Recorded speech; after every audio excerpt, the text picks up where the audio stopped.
మచిలీపట్నం మంగినపూడిలో రోడ్డుకు అడ్డంగా పడిన చెట్టును ఎస్డీఆర్ఎఫ్ రెస్క్యూ టీం తొలగించింది. దీంతో రోడ్డుపై వెళ్తున్న వాహనదారులకు లైన్ క్లియర్ అయింది.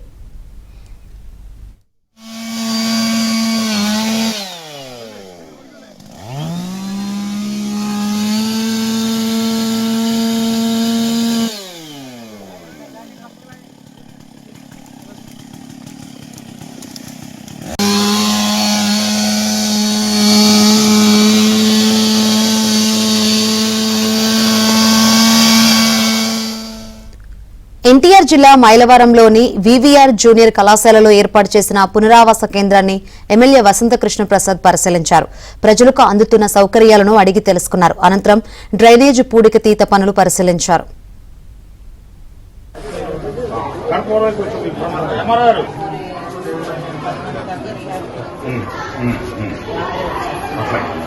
అదే ఎక్కడ లీక్ కావాల పాయింట్